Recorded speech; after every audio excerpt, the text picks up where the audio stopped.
जन 200 वंदे मातरम।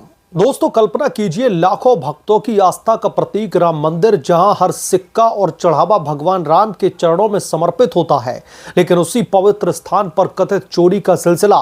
ये खबर सुनकर के हर राम भक्त का दिल दुखता है। ये मामला अब छोटी घटना नहीं बल्कि ट्रस्ट की पूरी व्यवस्था, प्रशासनिक जवाबदेही और राजनीतिक समीकरणों पर सवाल बन चुका है। एसआईटी की जांच में चंपत राय और अनिल मिश्रा की भूमिका अब केंद्र में है। आइए इस रिपोर्ट को जरा विस्तार से समझते हैं, क्योंकि चंपत राय की अब मुश्किलें बढ़ती हुई दिखाई दे रही हैं। उनकी भी जेल जाने की संभावनाएं दिखाई दे रही हैं। राम मंदिर निर्माण के बाद में दान की राशि करोड़ों में पहुंच गई। अप्रैल जून 2026 के बीच में सीसीटीवी फुटेज में 70 बार चोरी के संदिग्ध मामले दर्ज हुए। मुख्य आरोपी दान गिनने वाले कर्मचारी ही थे। अविनाश शुक्ला, लवकुश मिश्रा, अनुकल्प मिश्रा, ये वो लोग हैं जिन्होंने मिलकर चोरी की। इनके पास से 20 लाख रुपए नकद, सोना चांदी और डॉलर बरामद किए गए। एफआईआर दर्ज की गई, 8 गिरफ्तारियां की गई, लेकिन जांच यही नहीं रुकी। अब एसआईटी ट्रस्ट के उच्च पदाधिकारियों तक पहुंच चुकी है। दरअसल एसआईटी ने राम जन्मभूमि परिसर में तकरीबन 7 घंटे की मैराथन इंटेरोगेशन की है। अनिल मिश्रा से बंद कमरे में 1 घंटे तक सवाल जवाब हुए, जबकि गोपाल राव बाहर अपने इंतजार में बैठे रहे। फोकस दान प्रबंधन, लवकुश, अनुकल्प की नियुक्ति और 2022 के महंगे जमीन सौदों पर था। गवाहों की सूची मांगी गई। चंपत राय ने इस्तीफा तो दे दिया और दावा किया कि उन्होंने ही चोरी उजागर की, लेकिन इंटेरोगेशन के दौरान उनकी तरफ से जो जवाब दिए गए, एसआईटी संतुष्ट नहीं है। अनिल मिश्रा भी इस्तीफे पर है। ट्रस्ट 6 जुलाई को बैठक करके फैसला लेने वाला है। फैजाबाद बार एसोसिएशन ने राम मंदिर जन्मभूमि थाने में चंपत राय, अनिल मिश्रा और गोपाल राव के खिलाफ में एफआईआर की शिकायत दर्ज करवाई है और वकील ये कह रहे हैं कि 3 दिन में अगर कार्रवाई नहीं की जाती है तो वो अयोध्या जाम कर देंगे। अविनाश शुक्ला के घर जब पुलिस पहुंची और इसे 24 घंटे रिमांड पर लेकर के गए, तो चंपत राय ट्रस्ट के महासचिव के रूप में दान प्रबंधन, सीसीटीवी और स्टाफ नियुक्ति की जिम्मेदारी संभालते थे, इसलिए अब वो सवालों के घेरे में हैं। 2022 में जमीन सौदों पर पहले भी गंभीर आरोप लगे थे। अब एसआईटी उन्हीं फाइलों को दोबारा से खंगाल रही है।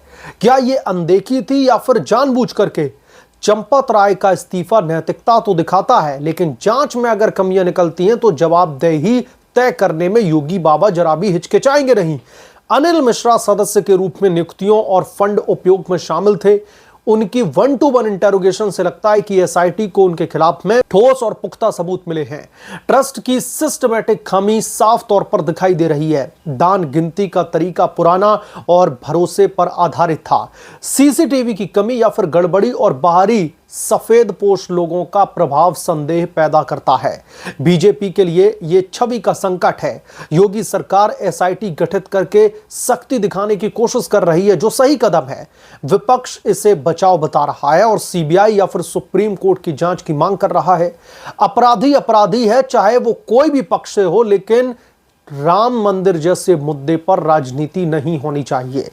इस कांड का धार्मिक प्रभाव गहरा है। लाखों भक्तों का विश्वास टूटना राम मंदिर आंदोलन की विरासत को प्रभावित कर सकता है।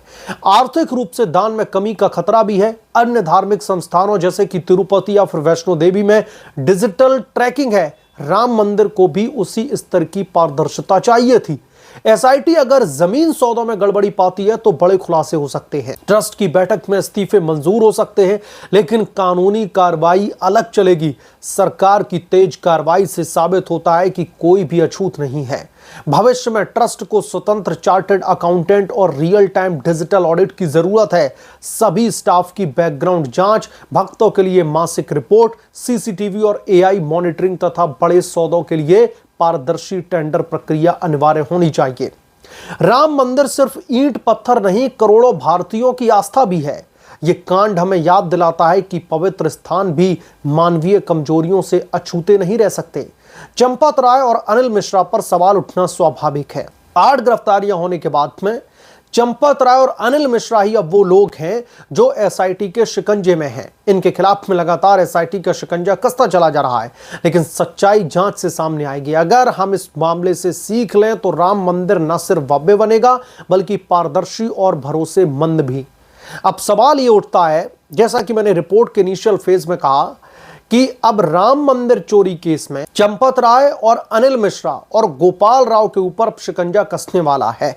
चंपत राय से पहले एक बार पूछताछ हो चुकी थी, लेकिन खबर यह है कि उस पूछताछ में चंपत राय को जो जवाब देने चाहिए थे, यानी कि जो इस एसआईटी की टीम है जिन जवाबों को खंगाल रही है, जिन जवाबों की तलाश में थी, जिन जवाबों की उम्मीद लेकर के वो गई थी चंपत राय से, चंपत राय ने उस तरीके के जवाब नहीं दिए। यानी कि जिन सवालों के जवाब चंपत राय ने दिए हैं उनसे सीधे तौर पर संतुष्ट नहीं है एसआईटी की टीम, और इसलिए अब बड़ी खबर यह है कि चंपत राय को दोबारा से इंटेरोगेट किया जा रहा है।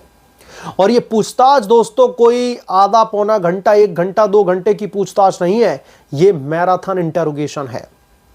कई घंटों तक लगातार एसआईटी की तरफ से सवाल दागे जा रहे हैं, पता लगाने की कोशिश की जा रही कि अगर ये चोरी हुई है, चूंकि चंपत राय का ड्राइवर टिन्नू यादव इस मामले में एक बहुत बड़ी भूमिका अदा करता दिखाई दे रहा है। टिन्नू यादव के खिलाफ में बहुत सारी चीजें निकलकर सामने आ चुकी हैं। टिन्नू यादव के ऊपर शिकंजा कसता चला रहा है, बैंक के कर्मचारियों के ऊपर भी शिकंजा कस रहा है।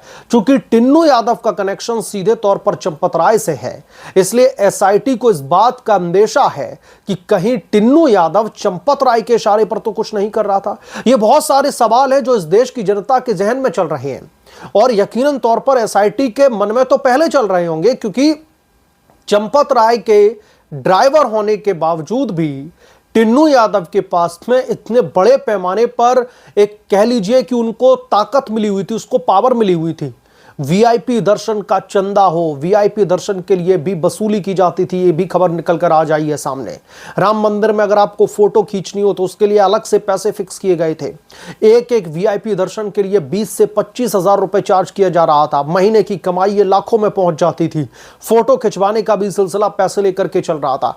तो ये जो पूरा का पूरा गिरोह था, और सबसे बड़ी बात यह कि वो वॉकी टॉकी पर कम्युनिकेट करता था, चीजों को कोऑर्डिनेट करता था, उसकी गाड़ियां सीधे अंदर घुसी चली जाती थी। कई बार जो पुलिस वालों की ड्यूटी कहां पर कैसे लगे उसमें भी उसका बड़े पैमाने पर हस्तक्षेप होता था।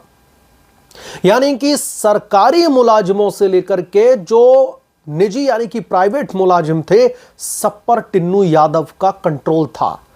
जिस कक्ष में पैसा रखा जाता था, जिस कक्ष में चढ़ावा रखा जाता था, उसकी चाबी टिन्नू यादव के पास में हुआ करती थी।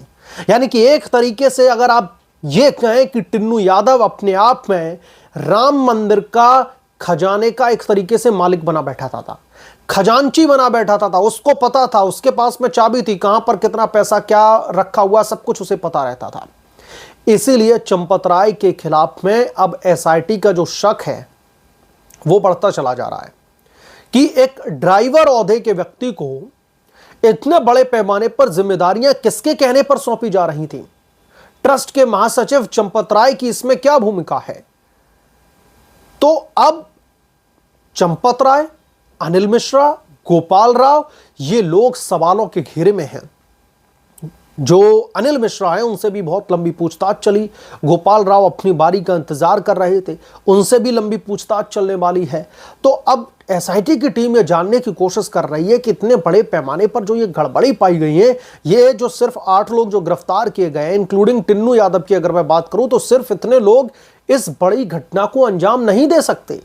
ये जरूर किसी के इशारे पर किया जा रहा था, किसी की मिली भगत से किया जा रहा था, जो बहुत बड़ा इंचार्ज बन के बैठा हुआ होगा। तो इसलिए अब चंपत राय ने इस्तीफा तो दे दिया, फिलहाल अभी उनका इस्तीफा मंजूर नहीं किया गया, लेकिन बताया जा रहा है कि 6 जुलाई को इस बाबत कोई बैठक होनी है। अगर एसआईटी बार बार इंटेरोगेट कर रही है चंपत राय को, तो यकीनन तौर पर एसआईटी के पास में कुछ तो ऐसा है जो उनको बहुत ज्यादा बॉदर कर रहा है, बहुत ज्यादा परेशान कर रहा है। इसलिए तो बार बार चंपत राय को बुलाया जा रहा है। अनिल मिश्रा के खिलाफ में भी एसआईटी के पास हो सकता है ठोस सबूत है, इसलिए उनको दोबारा से इंटेरोगेशन के लिए बुलाया गया। तो उन 8 आरोपियों को तो पूछताछ करके, दबिश दे के, रेड मार के उनके खिलाफ में धाराएं उनको डाल दिया गया है जेल में। अब आगे की कानूनी प्रक्रिया जारी है, उनसे पूछताछ में दूसरे नामों को उगलवाने की कोशिश की जा रही है। लेकिन अब अगले नंबर 3 लोगों का है। ये 3 लोग अब एसआईटी के रडार पर हैं। पहले नंबर पर हैं चंपत राय, दूसरे नंबर पर हैं अनिल मिश्रा और तीसरे नंबर पर हैं गोपाल राव। हर एक बड़े डिसीजन में कह लीजिए कि इन लोगों को एक तरीके से मालिक बना रखा था। ये जो चाहते थे, जैसे चाहते थे वही होता था। इनको जिसकी ड्यूटी जहां पर लगानी है, जिसकी नियुक्ति करवानी है, इनके इशारे पर ही सब कुछ होता था। तो इसीलिए इस मामले में अब ये 3 कड़ियां अहम हैं और एसआईटी के पास में समय बहुत कम है, क्योंकि उत्तर प्रदेश के विधानसभा के चुनाव नजदीक हैं और योगी बाबा नहीं चाहेंगे कि विपक्षी दल, खासतौर पर अखिलेश यादव का खेमा उन्हें इस मामले पर घेरे, क्योंकि हिंदुत्व वाली छवि जो भारतीय जनता पार्टी की है उसको धूमिल करने की ये लोग कोशिश करेंगे। बहरहाल इस मामले पर आप क्या सोचते हैं, आपकी क्या राय है, हमें कमेंट करके जरूर बताएं। जल्द मिलूंगा किस दूसरे बड़े अपडेट के साथ में, तब तक के लिए धन्यवाद। अगर आप लोग चैनल पर नए हैं तो प्लीज चैनल को सब्सक्राइब करें, साइड बने बेल आइकन को जरूर प्रेस करें, ताकि जब भी मैं कोई बड़ी खबर लेकर के आऊं तो इसकी जानकारी सबसे पहले आपको मिले।